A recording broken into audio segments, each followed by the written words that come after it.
संसारले जानेको नेकपा एमालेको नेता, तर तपाईले पार्टीका नेताहरू कार्यकर्ताहरूको संरक्षण गर्न सक्नु भएन। इलेक्ट्रा इलेक्ट्रिक प्रस्तुत गर्दछ एन्टिब्याक्टेरियल अमोर लाइफस्टाइल स्विचेस। नेपालमै पहिलो पटक समय सापेक्षित नयाँ युगका लागि नयाँ स्विचहरू। पार्टी पुनर्स्थापित भएको छ, तर तपाईको व्यवहार पुरानै छ। म तपाईको साथमा हुनेछु। फेरि पनि मुख्य शक्ति नेकपा एमाले र नेकपा माओवादी केन्द्र हुनेछन् र तपाईले प्रचण्डलाई बोलाएर तुरुन्तै अनुरोध गर्नुहोस्। उहाँले मलाई भन्नुभयो कि तपाईँ अब मलाई साथ दिन आउनुहोस्। मैले भने म आउँछु। म पार्टी एकता अभियानमा छु र त्यो पार्टी एकता राष्ट्रिय अभियानलाई सशक्त रूपमा अगाडि बढाएर लैजान्छु। र अहिलेसम्म उहाँले मलाई त केही खबर गर्नुभएको छैन।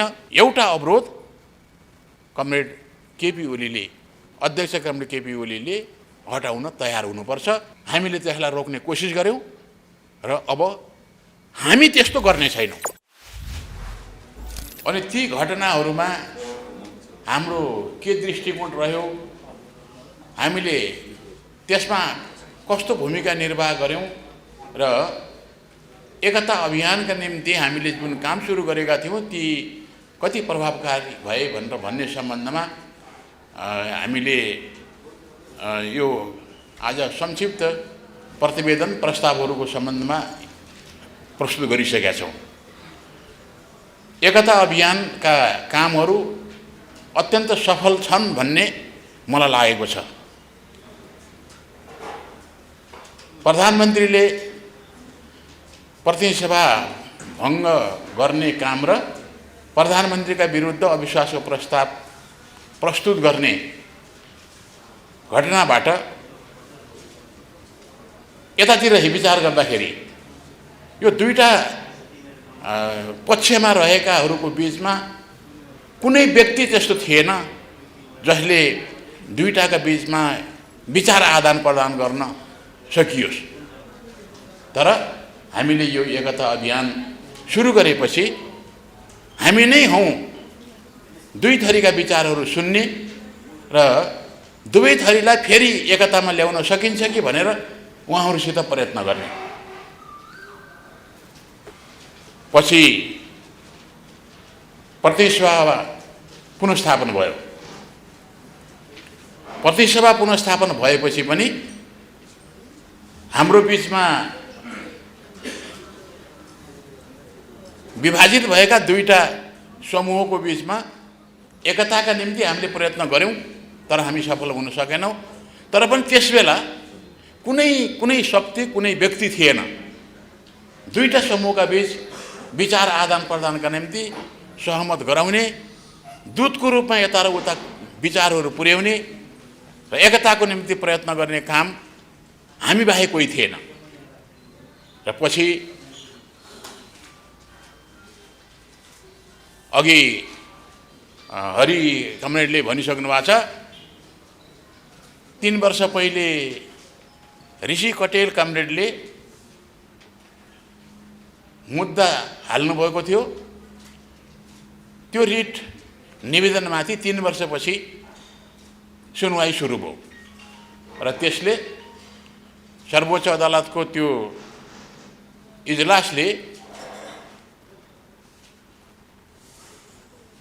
ऋषि कटेललाई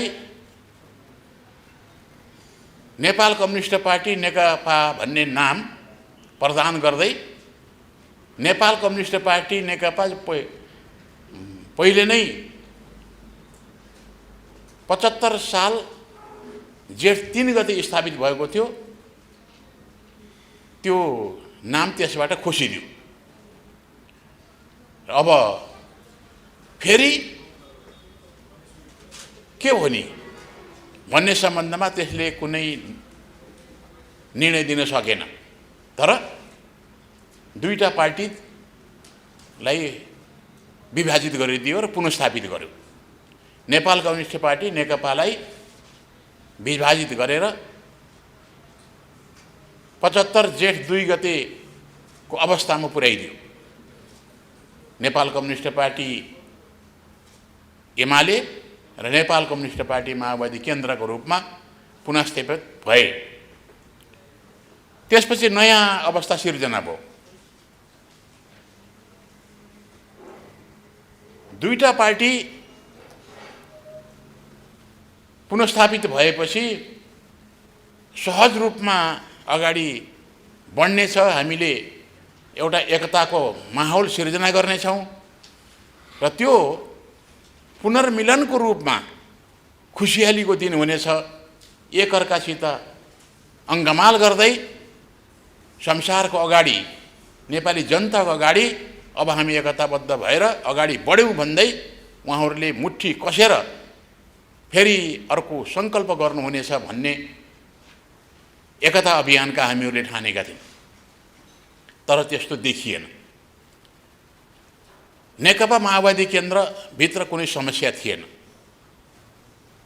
अहिले पनि कुनै समस्या छैन। तर नेकपा एमाले भित्र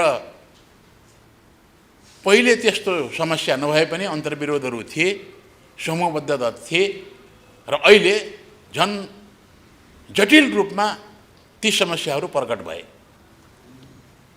र फेरि त्यो एकता अभियानका हामीहरूलाई एउटा काम नयाँ किसिमले आइपुग्यो। हिजो मात्रै मैले त्यो एकताको निम्ति दुवै कमरेडहरूलाई, दुवै पक्षका मुख्य कमरेडहरूलाई भेटेर अनुरोध गरेँ र मैले उहाँहरूलाई भने एकताका निम्ति हामी प्रयत्न गरौँ।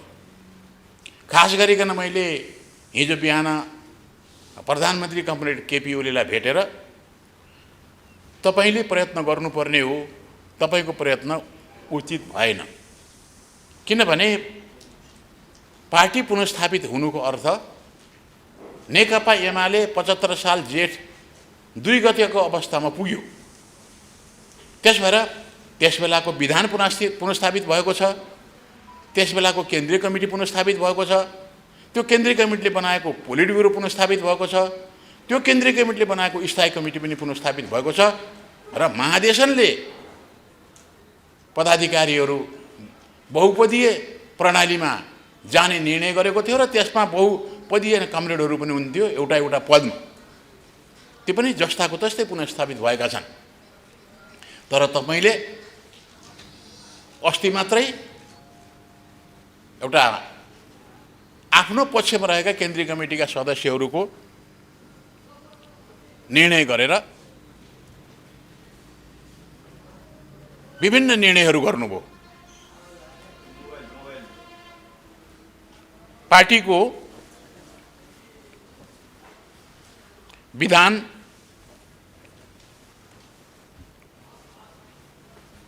संशोधन गर्ने, तदनुरूप अन्य क्रियाकलाप पनि तपाईले गर्नुभयो। त्यसले तपाईको व्यवहार पार्टीलाई फेरि एकताबद्ध गर्ने तर्फ गएन। मैले अनुरोध गरेँ, तपाई नेकपा एमालेको अध्यक्ष हुनुहुन्छ, हामीले अर्को अध्यक्ष बनाएका थिएनौँ, एउटै अध्यक्ष एकल अध्यक्ष। तपाई नेकपा एमालेको संरक्षक पनि हो, तपाई नेकपा एमालेको एउटै नेता, नेपाली जनता र बाहिर संसारले जानेको नेकपा एमालेको नेता। तर तपाईले पार्टीका नेताहरू कार्यकर्ताहरूको संरक्षण गर्न सक्नु भएन। पार्टीभित्र उत्पन्न भएका समस्याहरू, अन्तर्विरोधहरू, त्यसको पनि ठिक ढङ्गले व्यवस्थापन गर्न सक्नु भएन। आज पार्टी पुनर्स्थापित भएको छ, तर तपाईको व्यवहार पुरानै छ। के तपाईलाई त्यस्तो गर्न सुहाउँछ? तपाई मुख्य नेता, हाम्रो पार्टी विधानले तपाईलाई हामी सबैभन्दा माथिल्लो तहको नेता त्यो जिम्मेवारी प्रदान गरेको छ। नेता मात्रै बनाएको छैन र यो देशमा नेकपा एमालेका नीति विचार र सिद्धान्तहरूको आधारमा सिङ्गो राष्ट्रको समृद्धिको बाटोको अगुवाई गर्ने पनि तपाईँ नेता। तपाईँले त्यसो गर्न सुहाउँदैन। त्यसभएर तपाईँले तुरुन्तै साथीहरूलाई भन्नुपर्ने हो, पुनस्थापित हुँदा बित्तिकै एउटा वक्तव्य दिएर, पहिले हामी विभिन्न कारणले विभाजित अवस्थामा गयौँ, हामीले सोचे जस्तो पार्टी एकता हुन सकेन। त्यसकै कारण आज पार्टी एकता पूर्वको अवस्थामा चाहिँ हामी पुगेका छौँ। यस्तो अवस्थामा हामीले एकअर्कालाई भन्न हुने पनि भने होला, भन्न नहुने पनि भने होला, तर तपाईँ अध्यक्षको नाताले भन्नुपर्दछ। म आत्मलोचना गर्छु, तपाईँहरूले पनि आत्मलोचना गर्नुहोस्। म त्यसमा कुनै किसिमको पूर्वाग्रह राख्ने छैन। नयाँ किसिमले हामी अगाडि जाने हो, एकताबद्ध नेकपा एमालेलाई अगाडि बढाउने हो भनेर भन्नुपर्थ्यो र आह्वान गर्नुपर्थ्यो देशभरिका कार्यकर्तालाई कि नेकपा एमालेमा तपाईँहरू आउनुहोस्। कसैलाई पनि भेदभाव हुने छैन, पूर्वाग्रहपूर्ण व्यवहार पनि कसैलाई गरिने छैन। यसरी दिनुपर्ने वक्तव्य तपाईँले दिनु भएन र तपाईँको व्यवहार उचित भएन। अब तपाईँ संरक्षक र नेताको चाहिँ नेतृत्व गर्ने ठाउँमा तपाईँ हुनुहुन्छ, तपाईँले संरक्षण गर्नुहोस्, पार्टीभित्र उत्पन्न भएका समस्याहरू समाधान गर्न प्रयत्न गर्नुहोस्। हामी तपाईँसित सँगै बसेर ती सबै समस्याहरूलाई समाधान गर्न, अन्तर्विरोधहरूलाई समाधान गर्नको पनि सहयोग गर्छौँ। म तपाईँको साथमा हुनेछु। यसको साथै मैले उहाँलाई अब तपाईँले तपाईँको नेतृत्वको सरकार अनि त्यसको समर्थनमा वामपन्थीहरू नआउने सरकार त्यसरी नचलाउनुहोस्। तपाईँले आह्वान गर्नुहोस् कि हामी फेरि पनि वामपन्थी सरकार दिन चाहन्छौँ। त्यस भएर नेपालका कम्युनिस्ट पार्टीहरू सबैसित म हार्दिक आह्वान गर्छु कि हामीसित वार्तामा आउनुहोस्, सँगै बसौँ र देशलाई अगाडि बढाउनको निम्ति हातेमालो गरौँ भन्नुहोस्। र वामपन्थी सरकार बनाउने हो भने त्यसको फेरि पनि मुख्य शक्ति नेकपा एमाले र नेकपा माओवादी केन्द्र हुनेछन् र तपाईँले प्रचण्डलाई बोलाएर तुरुन्तै अनुरोध गर्नुहोस्, हामी नयाँ सिराबाट अगाडि बढौँ। आज अगाडि गरिएका हाम्रा उचित अनुचित व्यवहारहरू, राम्रा व्यवहारहरू कायमै राखे पनि हुन्छ, शिक्षा लिए पनि हुन्छ, नराम्रा अनुचित जति व्यवहारहरू भए ती सबै एउटा बेरियर त्यसलाई कायम गरौँ, बटम लाइन एउटा निश्चित गरौँ। त्योभन्दा अगाडिका विषयहरूलाई आज हामी नउठाउँ, अगाडि बढौँ भनेर त्यहाँ कुरा गर्नुहोस्। एमाले भित्रै अहिले समस्या देखियो, मुख्य व्यक्तिहरूलाई बोलाएर तपाईँले अनुरोध गर्नुहोस्, अत्यन्त सम्मानपूर्ण व्यवहार गर्नुहोस् र हामी अब फेरि एकताबद्ध भएर जान्छौँ। हामीले गर्नुपर्ने काम धेरै छन् र त्यो राष्ट्रिय जिम्मेवारी नेकपा एमालेको हो। त्यो एमालेको जिम्मेवारी हामीले एकताबद्ध भएर मात्र पुरा गर्न सक्छौँ। त्यस भएर तपाईँले यो आह्वान गर्नुहोस्, सुरु गर्नुहोस् भनेर मैले अनुरोध गरेँ। उहाँले मलाई भन्नुभयो कि तपाईँ अब मलाई साथ दिन आउनुहोस्। मैले भने म आउँछु, तर मैले तपाईँसित राखेका सुझावहरू तपाईँले सबै सुझावहरू पालना गर्नुहोस्। अहिले त तपाईँले म यो सबै काम गर्छु भनेर भन्नुभएको छैन, तर तपाईँले यो सबै पालना गर्नुहुन्छ, त्यसको सुरुवात गर्नुहुन्छ भन्ने मलाई लाग्यो भने म तपाईँसित आउँछु। नत्र भने म पार्टी एकता अभियानमा छु र त्यो पार्टी एकता राष्ट्रिय अभियानलाई सशक्त रूपमा अगाडि बढाएर लैजान्छु र मैले एक दिन नेपालका सबै कम्युनिस्ट पार्टीलाई पार्टीगत एकतामा नभए पनि राजनीतिक संयुक्त मोर्चामा चाहिँ म ल्याउन सफल हुनेछु भनेर म अगाडि बढेको छु। म त्यसै गरेर अगाडि बढ्छु भनेर म आएँ। अहिलेसम्म उहाँले मलाई त केही खबर गर्नुभएको छैन। हिजो बिहानै उहाँले भन्नुभएको थियो अहिले केही समयपछि कमरेड माधवलाई भेट्न बोलाएको छु, म एक्लै आउँदैन भनेर भन्नुभएको छ। जति साथी लिएर आउनुहुन्छ आउनुहोस् भनेर मैले भनेको छु र उहाँहरूको वार्ता सुरु भयो। वार्ता निष्कर्षहीन भयो भनेर भन्ने प्रचार भएको छ, तर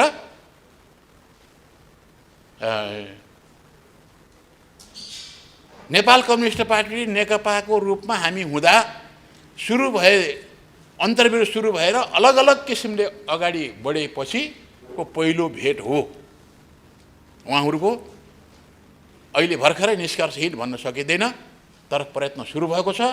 त्यो प्रयत्नलाई अझ हार्दिकतापूर्वक अगाडि बढाउँदै एकै ठाउँमा बस्नको निम्ति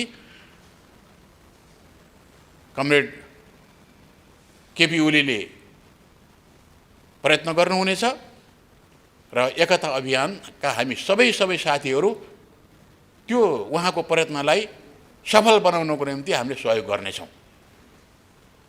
त्यसै गरी कमरेड माधव नेपालको नेतृत्वमा रहेको समूह अहिले समानान्तर सङ्गठन निर्माण गर्ने र भिन्न किसिमले आफ्ना गतिविधिहरू अगाडि बढ्ने गरी गएको छ। उहाँहरूसित पनि हामीले अब एकताको प्रयत्नको निम्ति हामी सबै बसौँ, अगाडि बढौँ भन्ने प्रस्ताव राखिनेछ। तर एउटा अवरोध कमरेड केपी ओलीले, अध्यक्ष कमरेड केपी ओलीले हटाउन तयार हुनुपर्छ।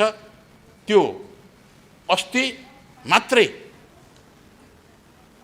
28 गते, फागुनको 28 गते उहाँले आयोजना गर्नुभएको केन्द्रीय कमिटीको नाममा उहाँको पक्षमा रहेकाहरू मात्रै केन्द्रीय कमिटीका सदस्यहरूको बैठक बसेर जे काम गर्नुभएको छ त्यो बैठकलाई अब हामी एकतामा रहेकाले पनि मान्दैनौँ, अरूले पनि मान्ने सवाल आउँदैन, किनकि त्यसले पार्टीको विधान उल्लङ्घन गरेको छ। त्यसबाट पार्टी विधान उल्लङ्घन गरेर गरिएका निर्णयहरू सबै फिर्ता लिन सक्नुभयो भने जति छिटो फिर्ता लिनुहुन्छ त्यति छिटो पार्टीलाई एकताबद्ध गर्न सकिनेछ र हामी सबै नेकपा एमालेमा प्रवेश गर्नेछौँ र हामी त्यसपछि फेरि एकता अभियान आवश्यकता पर्ने छैन र हामी सबै पार्टीका आफ्नो ठाउँका जिम्मेवार व्यक्तिको रूपमा यो पार्टीलाई अगाडि बढाउनेछौँ। यसरी हाम्रा गतिविधिहरू साँच्चीकै युद्धरत पक्षको बिचमा सहमति गराउन र वार्ताका माध्यम चाहिँ निर्माण गर्नको निम्ति जसरी रेड क्रस सोसाइटीका व्यक्तिहरूले भूमिका खेल्छन् त्यसै गरेर यो बिचमा हामीले भूमिका खेलेका छौँ। हाम्रो भूमिकाप्रति हामी सबैले गर्व गर्नुपर्छ र कसैले पनि अनेक किसिमका लान्छना लगायो होला त्यसलाई हामीले किञ्चित पनि मान्न हुँदैन। हाम्रो यो अभियान स्वतन्त्र, निर्विघ्न र पवित्र उद्देश्यका साथ हामीले सुरु गरेका हौँ र यसको आवश्यकता छँदासम्म हामी यसै गरेर अगाडि बढ्नेछौँ। र आज तपाईँहरू यहाँ आउनुभएको छ, हामी एक एक गरेर प्रस्तावहरूमाथि छलफल गर्नेछौँ र छलफल गरेर हामीले फेरि सबै समूहबाट विचारहरू सुनिसकेपछि हामीले अगाडि सारेका प्रस्तावहरूमा कमरेडहरूका विचार जे जस्ता छन् त्यसअनुसार यसलाई परिमार्जन गर्ने काम पनि हामीले गर्नेछौँ। व्यवहार गरियो तिनी प्रकट भए, हामीले त्यसलाई रोक्ने कोसिस गऱ्यौँ र अब हामी त्यस्तो गर्ने छैनौँ। हामी यहाँ रहेको बेलामा पनि गर्दैनौँ, हामी पार्टीमा एकताबद्ध भएर पनि गर्दैनौँ, अथवा हामी भोलि कुनै पनि समूहमा गएर त्यो व्यवहार गर्ने छैनौँ। स्वतन्त्र हुँदाखेरि पनि त्यस्तो व्यवहार, त्यस्ता लान्छनायुक्त चाहिँ व्यवहारहरू गर्ने छैनौँ। व्यक्तिगत चरित्रको सम्बन्धमा कहिले पनि कुराहरू उठाइने छैन। यो सङ्कल्प चाहिँ हामीले गरेका छौँ। हामी त्यही संस्कृति जहाँ पनि स्थापित गर्नको निम्ति एकतामा लागेका हामी सबै कमरेडहरू लाग्नुहुनेछ। म यो अनुरोध गर्दै आज यो उद्घाटन मन्तव्य जहाँ इच्छा त्यहाँ भाइनेट, भाइनेट अब सबै कनेक्टेड।